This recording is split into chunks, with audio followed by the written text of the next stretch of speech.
This channel does not promote any violent, harmful, or illegal activities. All content provided by this channel is meant for an educational purpose only. Brought to you by V-Guard, co-powered by Sensodyne O Bhimal, বলো কথা Keshari. Associate sponsor Ultratech Cement। সকাল 10টায় 10 খবর 10 reporter on the spot. আপনাদের সঙ্গে রয়েছি আমি রুমেলা, সঙ্গে রয়েছে রনিপা। রনিপা, কলকাতা উত্তর যেন বেশ কিছু উত্তর খুঁজতে চাইছে, তার কারণ সেখানে দলীয় কোন্দল বারবার প্রকাশ্যে এসেছে। আর তাই কি একটা বৈঠকের সিদ্ধান্ত?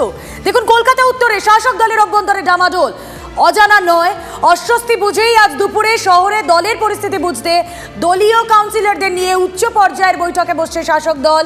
আজ ধর্মতলার একটি হোটেলে বসছে এই বৈঠক। থাকবেন মেয়র ফিরহাদ হাকিমও। কথা বলবো, আমাদের প্রতিনিধি সায়ন্ত ভট্টাচার্য রয়েছেন সঙ্গে। সায়ন্ত, এই কোন্দল বা এই যে অস্বস্তি, তা তো আজ ভোটের আগে যে দল ফিল করছে তা নয়, এর আগেও বহুবার উত্তর কলকাতা শাসক দলকে অস্বস্তিতে রেখেছে, কিন্তু আজ এই বৈঠকে বসার কারণটা কি? কোথাও গিয়ে কি একটা ইনস্টিগেটিং ফ্যাক্টর হিসেবে কাজ করলেন কুণাল ঘোষ? দেখো, কুণাল ঘোষ ইস্যু যেমন রয়েছে উত্তর কলকাতার ক্ষেত্রে, তেমনই কিন্তু দক্ষিণ কলকাতার ক্ষেত্রে কিন্তু একাধিক ইস্যু রয়েছে। দক্ষিণ কলকাতায় বালিগঞ্জ বিধানসভার বিধায়ক বাবুল সুপ্রিয়কে নিয়ে অসন্তোষের বিষয় রয়েছে একাধিক কাউন্সিলরদের মধ্যে।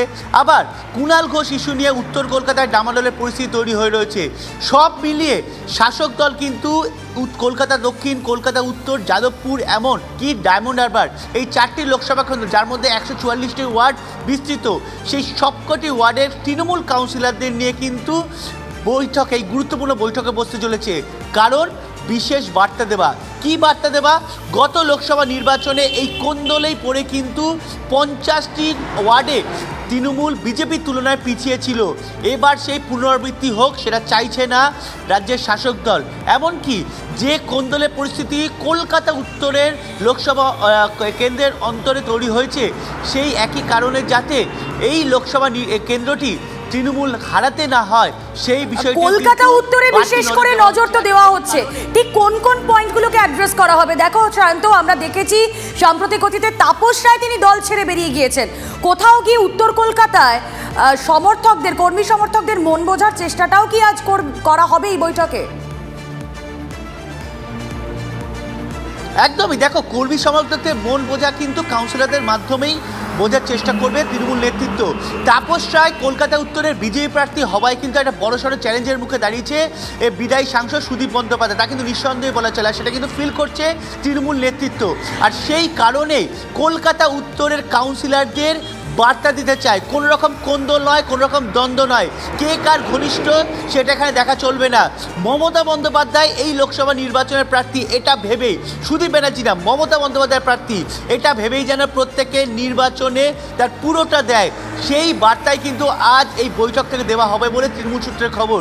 এমনকি প্রত্যেকজন কাউন্সিলরকে তাদের কী দায় দায়িত্ব, কীভাবে তারা ভোট করবে, কীভাবে বুথ অবধি ভোট নিয়ে আসবে, তাদের যারা কর্মী সমর্থকরা রয়েছে তাদেরকে কীভাবে দায় দায়িত্ব পালন করতে হবে, সেই যাবতীয় রূপরেখা কিন্তু আজকের এই বৈঠক থেকে স্থির করা হবে।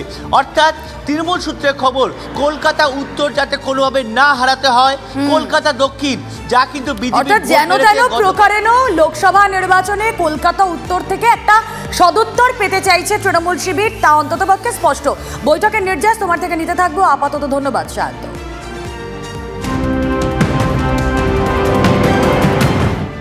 আর এই মুহূর্তের বড় খবর, আজ কেষ্টগড়ে অভিষেক বন্দ্যোপাধ্যায়, বীরভূমের নানুরে অভিষেকের নির্বাচনী সভা, রানীগঞ্জেও নির্বাচনী সভা অভিষেকের। আজ মমতা বন্দ্যোপাধ্যায়ের 2টি নির্বাচনী সভা রয়েছে, রায়না ও কালনায় জনসভা করবেন মুখ্যমন্ত্রী। আর শিরোনামে এই মুহূর্তে কুণাল ঘোষ, বলাই বাহুল্য তিনি কি বলছেন। পার্থ চট্টোপাধ্যায়ের প্রতি মমতাদির আস্থা ভরসা ছিল, তাই নিয়োগ দুর্নীতির খবর থাকলেও পার্থদাকে ঝেড়ে ফেলতে পারে। সব ক্ষেত্রেই একটা মানবিক আবেগ থাকে। TV9 বাংলার ম্যানেজিং এডিটর অমৃতাংশু ভট্টাচার্যকে দেওয়া সাক্ষাৎকারে দুর্নীতি ইস্যুতে কার্যত বিস্ফোরক কুণাল ঘোষ। এনসিকে দিয়েও লাভ নেই, দিদিকে বলেও লাভ নেই। আমি মানে কম্পালশন বুঝি। পার্থ চট্টোপাধ্যায়কে দিদি যতটা আস্থা রাখতেন, বিশ্বাস করতেন, প্রথম দিনই তাকে ওইভাবে জেনেও কড়া ব্যবস্থা নেওয়া, ঝেড়ে ফেলা, এগুলোর কিছু হিউম্যান ইমোশনের প্রবলেম থাকে। ফলে এই বিষয়টা আমি খুব একটা বিস্তারিত আলোচনা করতে চাই না। ঠিক এই বিষয় নিয়ে সুজন চক্রবর্তী কি বলছেন শোনাবো। আমরা যা এতদিন ধরে বলেছি নিয়োগ দুর্নীতিতে, সেটা আরেকবার স্পষ্ট হলো যে দুর্নীতিগ্রস্তদের নিয়ে পশ্চিমবাংলায় তৃণমূল দল এবং শাসক, শিক্ষক নিয়োগের দুর্নীতি ভয়াবহ, এটা সবাই জানতেন, তৃণমূলের নেতারা জানতেন, মুখ্যমন্ত্রী জানতেন, আমি বিধানসভায় কতবার বলেছি, কিন্তু সব জেনে ধামাচাপা দিয়েছে। এখন তৃণমূলের নেতারা বলছেন যারা ঘুষ দুর্নীতির টাকায়, নিয়োগ দুর্নীতির টাকা লুট করেছে তারা মন্ত্রিসভায় বসে আছে, তারা তৃণমূলের নেতা হয়ে বসে আছে। কথা বলবো এই মুহূর্তে বিজেপি সাংসদ শ্রমিক ভট্টাচার্য রয়েছেন আমাদের সঙ্গে। শ্রমিকবাবু, স্বাগত জানাবো TV9 বাংলা স্টুডিও থেকে। রুমেলা কথা বলছি আপনার সঙ্গে। দেখুন, সতীর্থদের প্রতি আস্থা ভরসা থাকবে দলের নেত্রীর, দলের সুপ্রিমোর, খুব স্বাভাবিক, কিন্তু তাই বলে দুর্নীতির কথা জেনেও মুখে কুলু পেটে থাকবেন, কিভাবে দেখছেন, কি ব্যাখ্যা থাকবে আপনার? দেখুন, হঠাৎ কুণাল ঘোষের বোধোদয় হয়েছে, তিনি সত্যটা সামনে নিয়ে আসছেন, কিন্তু পশ্চিমবঙ্গের প্রত্যেকটি মানুষের এটা জানা যে এই দুর্নীতি অনুমোদিত দুর্নীতি, এই দুর্নীতি অনুপ্রাণিত দুর্নীতি ছিল। 40,000 চাকরি বিক্রি হয়ে যাচ্ছে, গোটা শহর, গোটা রাজ্য খোলা বাজার হয়ে গেছে। চায়ের দোকান থেকে শুরু করে বিশ্ববিদ্যালয়ের ক্যাম্পাস পর্যন্ত প্রাইমারি, আপার প্রাইমারি রেট নিয়ে আলোচনা হচ্ছে, যে যার মতো করে চাকরি কিনছেন। তো এই অবস্থার মধ্যে দাঁড়িয়ে আপনারা যারা প্রকৃত সত্যটাকে দেখতে পাচ্ছেন সামনে, সেটাই এখন নতুন করে কুণাল ঘোষ আপনাদের সামনে বলছেন। এটা নতুন কিছু নয়, এই পুরো বিষয়টাই হচ্ছে একটা প্রাতিষ্ঠানিক দুর্নীতি। এবং আজকে কুণাল ঘোষের এই বিবৃতির পর অন্তত মুখ্যমন্ত্রীর ওই পদে বহাল থাকার আর কোনো নৈতিক অধিকার নেই।